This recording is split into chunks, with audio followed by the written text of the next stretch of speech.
Sewing for children. No, not that type of child. No, sewing for children like babies.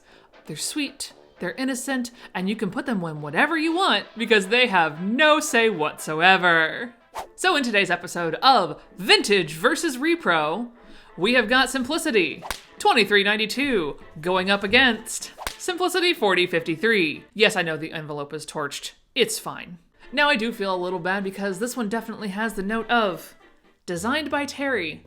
So Terry, in case you're watching this, I want you to know that I'm not actually trying to come for you. I'm just going for the overall company that you work for. And how we're gonna do this today is we're gonna look at the envelopes just to kind of get a feel for the difference between the reproduction and the vintage one. And then we're gonna go ahead and look at the instructions. Again, not calling out the necessarily minute details of the instructions, but just sort of an overall so that we know exactly how they differ. And finally, the reason most of you are watching this video is we're gonna line those patterns up with the reproduction on bottom and the vintage on top and go at them line for line to see how they differ. Along with our handy dandy tape measure so that we can actually tell the differences between the two. So let's not waste any time and get started with the envelope. So now on the envelopes, the biggest thing that we see, as always, is going to be that the vintage one actually has line drawings and the modern one has actually, in this case, finished garments, as opposed to on the body versus drawings. This time you get drawing versus flat lays. The other thing to note is that my vintage is a one size pattern, so it's only going to be a size 1, and the modern one is of course those multi-lines, so we got extra small through large. And while I do appreciate that you get more economy for your dollar with the multi-line ones, sometimes they're a little harder to understand, so we're gonna have to see how they manage to do it with this one, which is a much smaller pattern, as opposed to the larger adult sizes where it's a little bit easier to grade and not completely destroy the lines and be like crisscrossing with all the lines. But I'm getting ahead of myself. And like I've said in previous versions, just because the envelope is tattered doesn't necessarily mean that that translates to how the pattern is going to look. Now, sometimes does it? Absolutely. However, don't always be afraid just because your pattern looks like this, that it's gonna be really terrible and awful and everything's gonna be torn. That's not always true. Let's go to the back now, shall we? Now, I will say the biggest downside to the fact that this vintage pattern is so torn is that there's a very large chunk that is actually missing, which does contain some pretty valuable information. However, most of this information can either be deduced from the smaller size that you can see here, or you can just sort of guess. Is it ideal? No, absolutely not. So I understand if you're getting started and you really are kind of nervous about how much you need and what you're supposed to do, that this could really intimidate you, and that's okay. I'm not here to say that the modern patterns can't provide some value to the beginning sewist, but just for me personally, I prefer vintage, and I like to show exactly how the companies don't really do them justice. And with the vintage, we see our standard as always. With Simplicity, you start with a description at the top, and then you follow up with the pattern layout at the bottom, which someone has done the handy work of checking them off to make sure they're all there. Don't actually do that, please. Get an extra piece of paper, write it on that paper, put it on the acid-free baggie.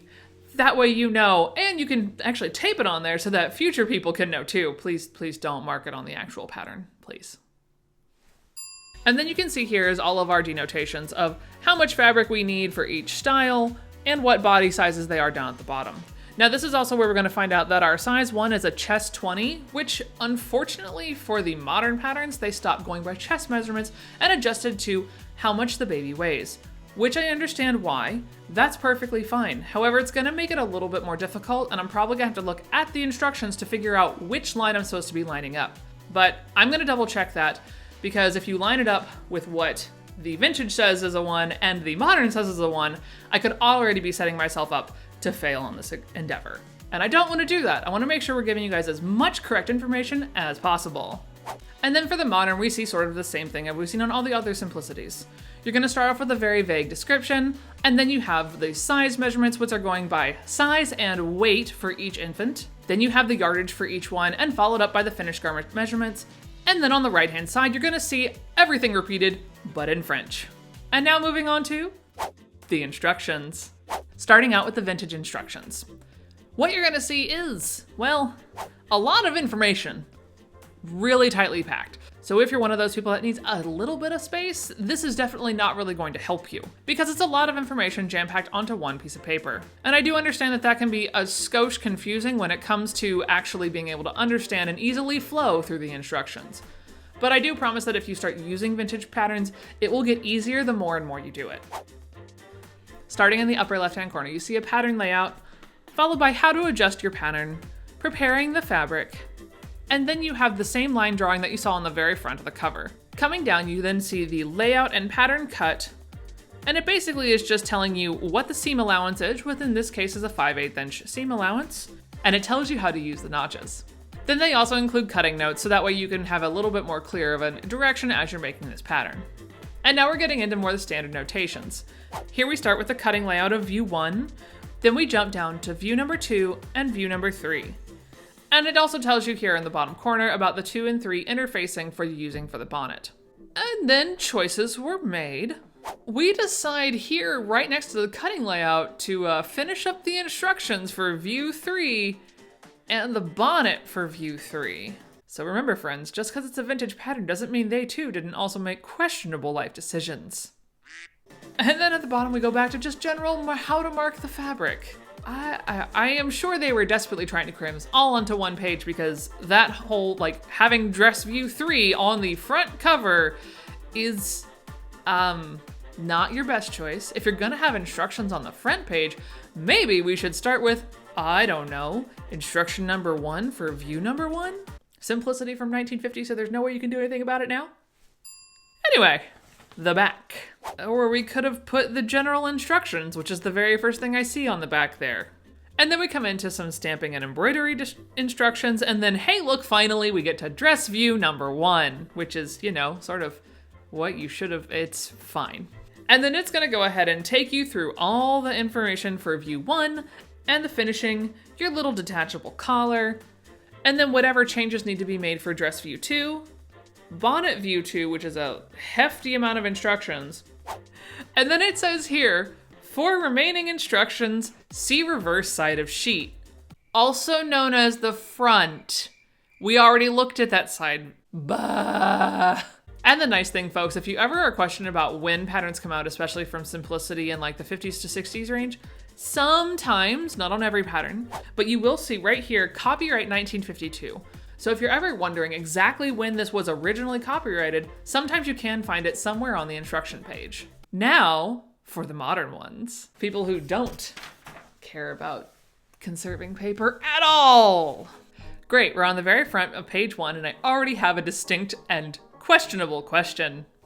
Dear Simplicity, why does your vintage pattern have 11 pieces and your modern one have 20?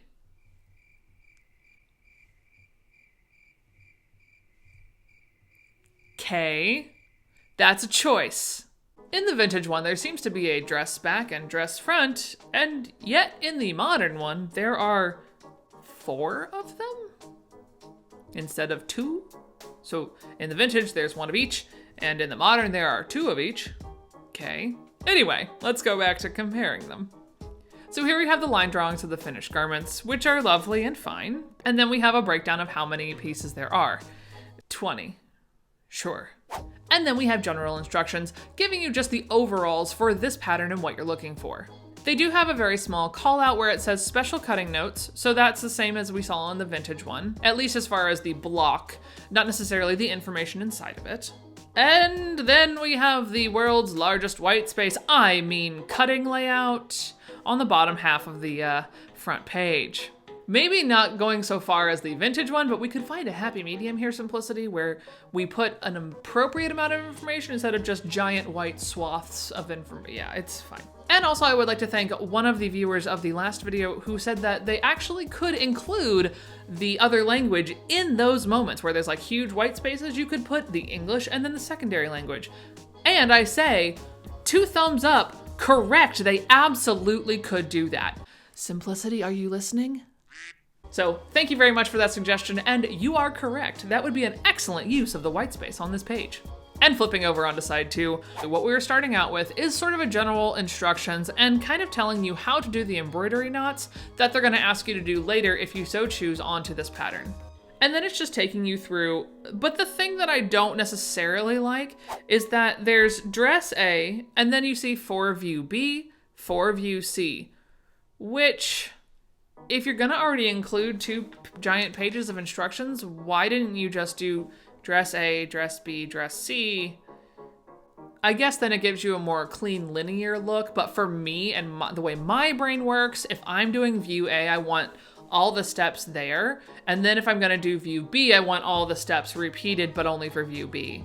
Now, that is not something that you get with vintage instructions, so you have to be willing to like truncate your brain.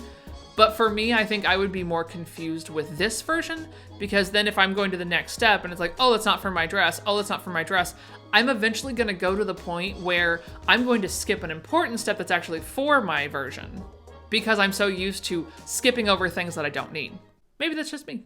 Let me know down in the comments if that's you too, or maybe I'm just weird. Did we know this? I think we already knew this. And in the world of not conserving paper, here we are on page 3. Starting off with one note in a 2-inch section. Cute. Then it tells you about how to do the hems and the facings. And now moving on to the backside, which is the 4th of 4 pages here. We got our armhole ruffle, the finishings, the bonnet, and I find it odd that this is the very first time in Simplicity's run of modern patterns that I don't see the thing that I can praise them for, which is including different languages. So, womp womp. But now the reason that you're actually all here, the pattern pieces. So as I was looking into which one I actually want to line it up with, I'm running into a small problem. Is that if I look at the finished garment length, it's a 15-inch dress for the size 6 months. And if I look at my size 1, that's also a 15-inch. So I'm gonna do my best to try and make sure that, see if it lines up with a small, so it's more along the lines of a 6-month size for the size 1, or if it actually can line up with what they deem as a size 1, which is a medium. The other thing to note is I did check the seam allowances, and in both patterns, they are 5/8 of an inch. So that way, our seam allowances are the same. But now we're gonna start with the pattern pieces that confuse me the absolute most, which are the main dress pieces, where I have 2 of the vintage and 4 of the modern. So I'm gonna start out with the dress front and lining it up to piece number 12, which is the front of B and C, and I should be lining up somewhere between these small and the medium, or one of those lines, and it shouldn't be any different, right?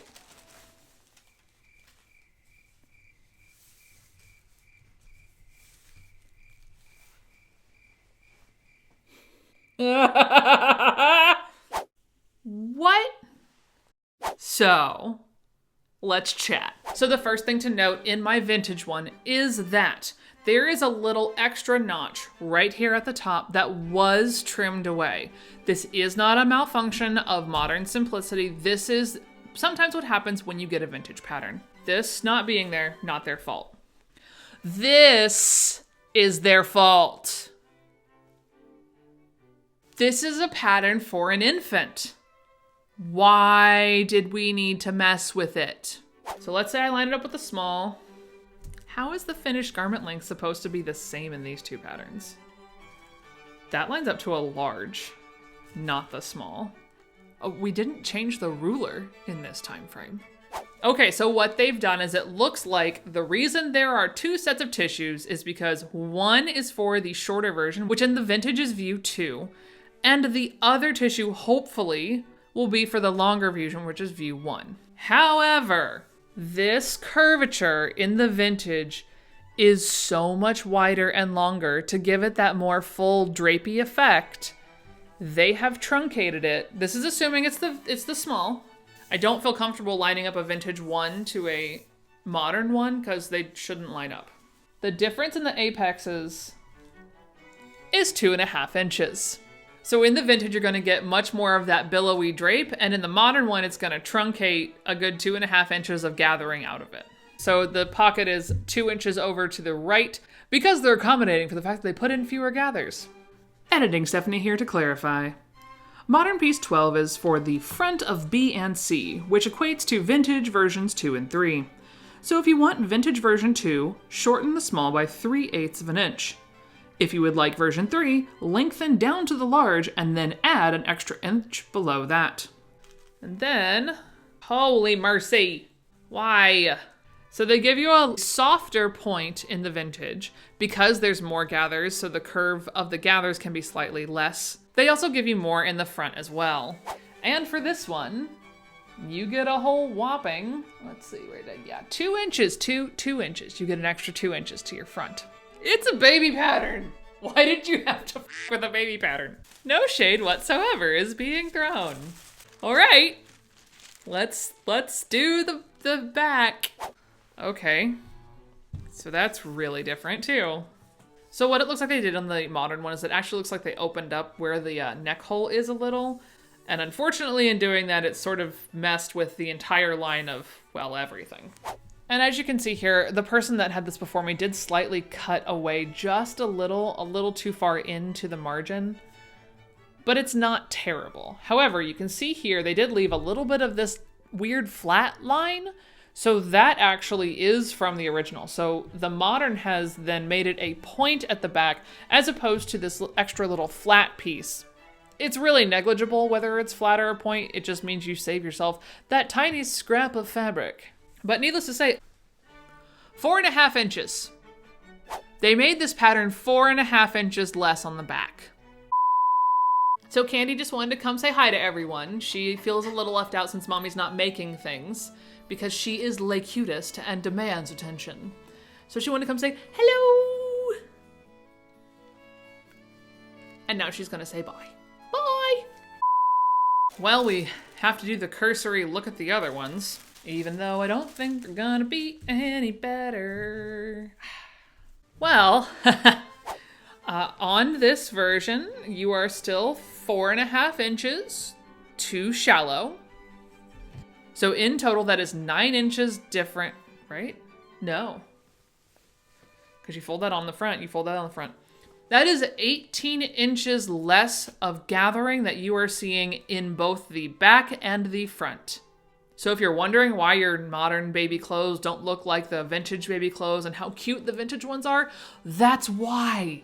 Remember that time that I said it probably should be, you know, the longer version for this one? Because now we're on piece number 8, which is actually the back of view A, which should be the longer version. The vintage piece goes all the way down to the size large. It literally lines up with the size large. And just because I enjoy pain, let's go ahead. We're just going to flop the front on here real quick. I don't anticipate it being any better. Again, if you're making a small, which would align basically with the size 1 of the vintage in lengthwise measurement, maybe not necessarily in chest, you are going to be making your dress all the way down to the size large line instead. That won't help you for the curvature of the gathers, because that's still f***ed. And because they're on the same page, we're just gonna go ahead and knock out the collar and the pocket, so that way we can move on to the next piece of modern tissue, sadly. The first thing to notice is that my collar has been trimmed down to 1/4 inch before you get to the seam line. I'm assuming they just did that because normally you cut these all out and then before you turn it, they're like, trim down to 1/4 inch. So I'm guessing whoever made this just said, screw it, I'm just gonna cut it down now. Downside is they cut through the tissue paper as well. So knowing that, I will try and do my best to line up this line, which has been unaltered, and acknowledging that my piece is definitely 3/8 of an inch too short. Hopefully it's on the small, right? Number 1, this is the type of spaghetti line crap that I hate about modern patterns. Oh, ha! They also trimmed it down to 3/8 of an inch seam allowance, as opposed to the 5/8, which was on the other pieces. Great. Remember that time that I was like, this will be so much easier. They'll line up perfectly because they have the same seam allowance. Nope. I will say it does look like overall, it would give the same type of shape. Even though mine is more of like the vintage is more like a kidney bean and the modern is more like a moon. It doesn't line up to any of the lines. So that's because the vintage one still has the 5/8 of an inch and the modern one has a 3/8. And even with my trimmed down version, it doesn't line up. When you mess with one, it messes with it all. Pockets. Pockets can't be that hard, right? Okay, if I line up somewhere in the middle, because the pocket also has a note that it's the 3/8 inch instead of the 5/8 inch, I think you still have a smaller pocket too. So let's just measure. So our pocket here on the vintage one is 3.5 inches wide. If you take into account the allowance of 3/8 of an inch, oh God, math. So right now it's 4 inches. And then if you take out 3/4 of an inch, so it'd be 3¼ inches. So it's a 1/4 inch difference from pocket to pocket. Don't know why it was necessary to do that, but they did. So here we are. Now, just to preface this, before we go into the sleeve, I want to say that because they messed with the modern pattern line, it was probably going to differ by a lot. I mean, that's not as bad as I thought it was going to be. So if we line it up to the small, which is what our other ones have lined up to pretty easily, it's not exact, but honestly, if you're trying to reproduce it at this point and you're using the modern one, I would just say go ahead and use their sleeve. It is close enough. It's not exact, but it's not so bad that I feel like you need to redo it. Getting rid of 2/8 of an inch, also known as 1/4, and she cut into it a little, so it's a little hard to do that.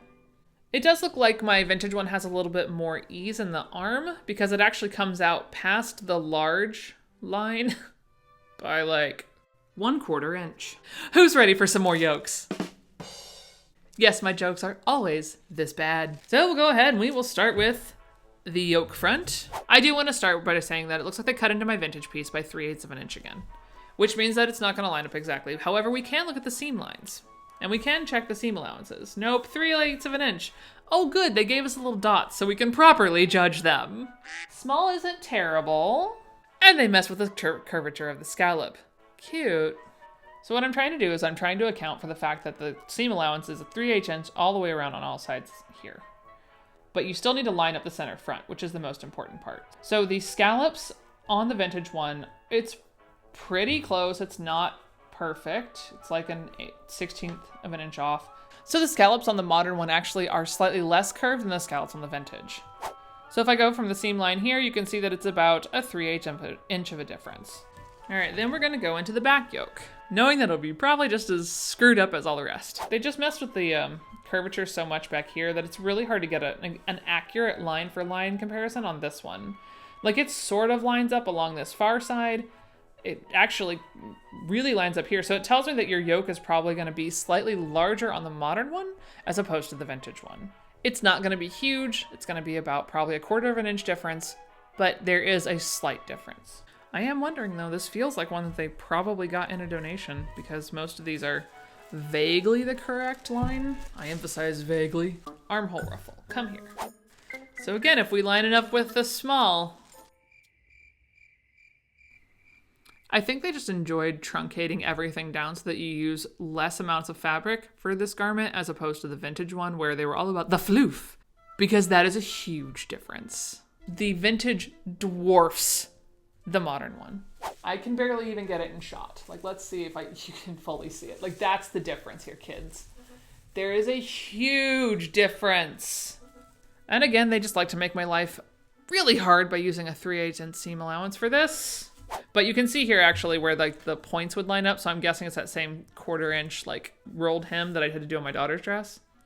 Let's just get you an overall here. So the entire length of the armhole ruffle in the vintage is 22 inches.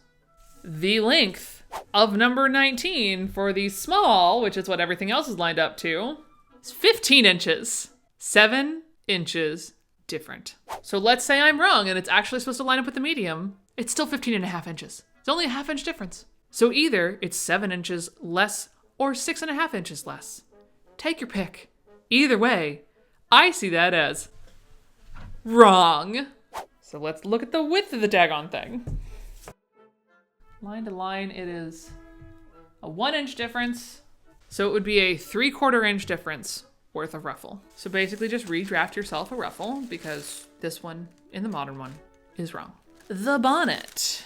And as you can see, they did one for each size. I'm missing the extra small in the modern one, but do I care? No. So what we're gonna do is we're gonna pick the small since that seems to be pretty much in alignment with everything else. Let me guess, 3/8 of an inch seam allowance. Great, I love that. This definitely is not the same size. So I'm gonna try lining it up with the medium because all in through here, like this is, the seam lines are to the cut lines. That's a big difference. In this one case, the medium actually lines up pretty well. It's not perfect, but again, you have to take into account that my pattern piece has a 5/8 seam allowance and the modern one has a 3/8. They definitely like softened all the curves. The curves are much softer in the modern one.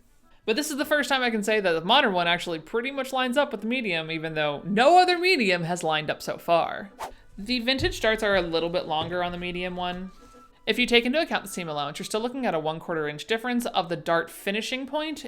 Everything else lines up though, so I think if you were to take a medium bonnet and just extend the dart 1/4 of an inch in, you'd have more of a line, but you don't have to make sure that you give yourself sharper curves on your scallops of your bonnet. So it looks like, unfortunately, the modern pattern that I have only has the bonnet brim for the small and medium. It looks like the large this probably was a large too, and they just trimmed it away, and it probably also had the extra small. This was clearly cut to a medium, but thankfully it has the two lines that we've been comparing. It just doesn't line up.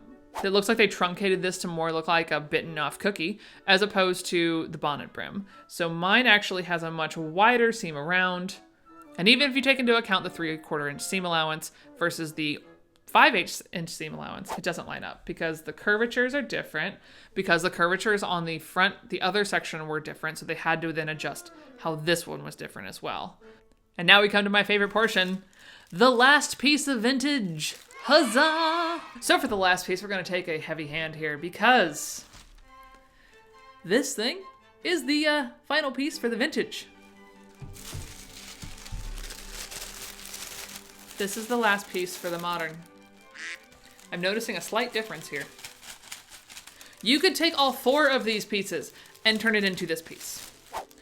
Because you have so much less dress to attach this to, they've actually given you one less band, period, like one less scallop, but also it's just really shallow and the curves aren't nearly as nice.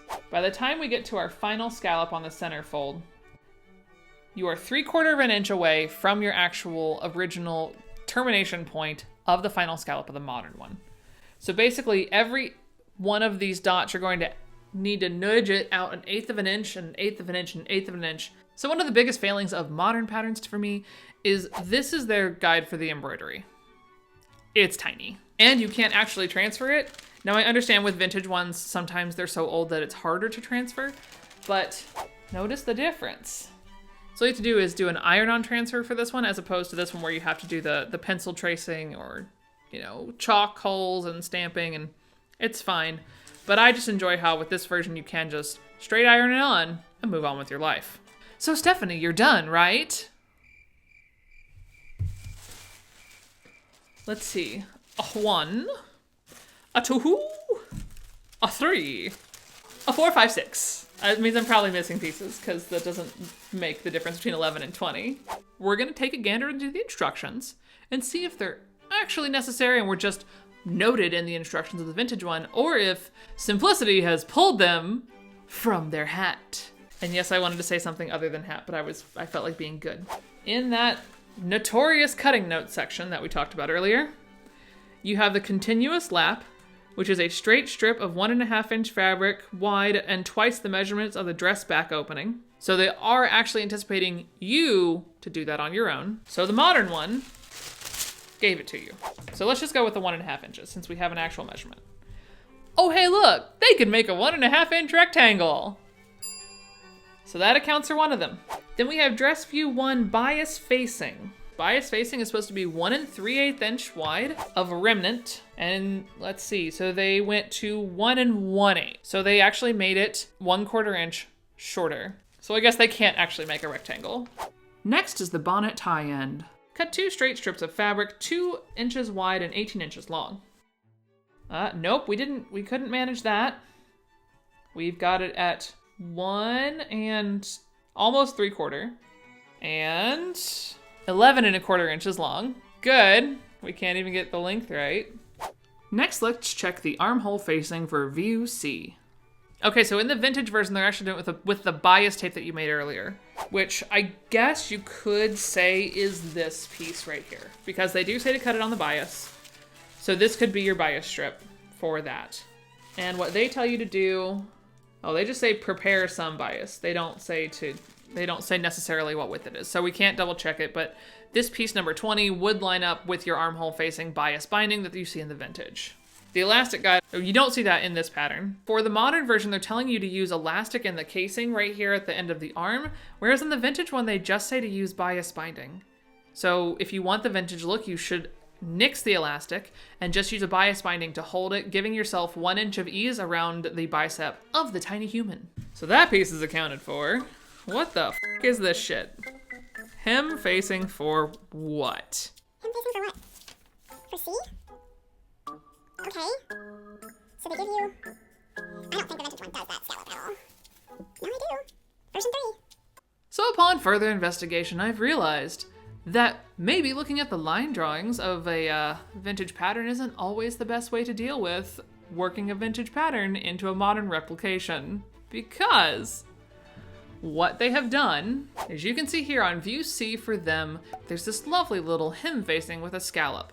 I'm not saying that's not cute. I am here to say that is very cute. However, this pattern is not showing you how to make that what was a petticoat on the underside of view 3. This whole pattern is to make the sheer outer lay of the dress with the pockets. So if you're expecting to get the vintage pattern and have this cute little scalloped edge on the bottom, you're not gonna get that, because that was the artist taking liberty saying, oh, well, they could wear a scallop petticoat underneath for this cute little baby, but we're showing them how to make the sheer dress on the outside. But needless to say, this piece right here in the modern one doesn't exist because it was never supposed to come with it. It was always an underlayer on the pattern. And that concludes this edition of Vintage versus Reproduction. Did you enjoy the line for line comparisons? What do you want to see next? Remembering that sometimes it takes me a little bit longer to find the original vintage patterns than I would like to admit, because I don't actually have everyone in this house. If you enjoyed this video, make sure you're clicking that like button, being sure to subscribe so you don't miss the lovely Vogue that I have coming to you very soon, and turning on the bell for post notifications so that way your happy little cellular device can tell you the moment I upload a new video. Thanks so much for watching, and stay beautiful, friends. We'll see y'all next time. So in today's episode of Vintage versus Repro, not Repro versus Vintage. We all know I prefer vintage, right? We figured that out. That shouldn't be new information. So many pieces. Wonder how much of that didn't record. Probably a lot. Yes, I know you're almost out of battery, I'm aware. God forbid I actually have my shit together. And it tells you how to use the notches? The notches. Oh, I know, Mommy's wearing makeup. Say hello. Hello. Which I get it, they're 1-year-olds. They don't even know what a pocket is, but come on. Just make the pocket the same. That's a choice. Cute. It's fine. Not really. Sure. Shouldn't technically be any bigger than that. She says being super fucking shady. I just can't, why? So one of the biggest failings is my ability not to do my job. My eyes are dead at this point because why?